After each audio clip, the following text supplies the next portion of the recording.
अगर हम BP, cholesterol, diabetic patients को यहाँ पर इनरोल लेकर आए इन फ्रेम, तो अगर इनको अगर स्नोरिंग प्रॉब्लम्स हैं एंड स्लीप एपनिया है, तो ये कैसे उनके ये ओवरऑल हेल्थ इश्यूज़ पर अफेक्ट कर सकता है? लाइक बीपी को बढ़ने में कैसा उसका एक रोल है, डायबिटीज़ में उसका एक क्या रोल है, एंड साथ ही साथ कोलेस्ट्रॉल में भी कुछ हमें देखने को मिल सकता है या नहीं, उस बारे में कुछ बताइए। सो जब ये स्लीप एपनिया है, बीपी जितना भी टैबलेट्स लो, हमारा पेशेंट पास ऐसा पेशेंट आते हैं उनको बीपी रहता है और 3-4 बीपी टैबलेट पे रहते हैं, 3-4, फिर भी बीपी कंट्रोल में नहीं है।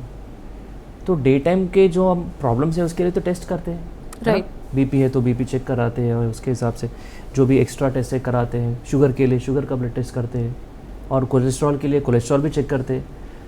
तो हमारा ज़िंदगी में हम 30%, 30% तो हम नींद में रहते हैं, है ना। So if you are living for 100 years, 35 years you are sleeping, if you take like that. So वो 35% हमारा लाइफ कैसा है वो कोई कभी चेक नहीं करते यूजुअली, पर करना ज़रूरी है। कब करना है? हर किसी को करना है, ज़रूरत नहीं है। किसी को, बच्चों को भी, बड़ों को भी, किसी को भी बहुत कराटे है और कराटे में बीच बीच में रोक के आ रहा है कराटे, उसके साथ सांस भी रोक रहा है और बहुत नाइट टाइम यूरिन को बहुत बार जाते हैं जिसको स्लीप एपनिया है। क्योंकि नॉर्मल हार्मोन्स हमारा बॉडी में जो नाइट टाइम सेक्रेट होते हैं ADH, उसका बॉडी में उतना सेक्रेट नहीं होगा, तो उसको यूरिन आते रहेगा, स्लीप डिस्टर्ब होते रहेगा, फ्रैगमेंटेड स्लीप बोलते हैं उसको।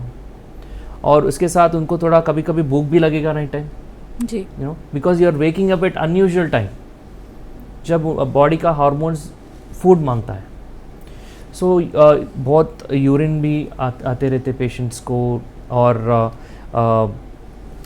चिल्ड्रन में तो ये माउथ टीथ बाइटिंग वगैरह डिफरेंट प्रॉब्लम्स रहते हैं और बेड वेटिंग भी रहते हैं बच्चों में, जिसको ये स्लीप एपनिया है, एडिनॉइड्स टॉन्सिल्स है। जी।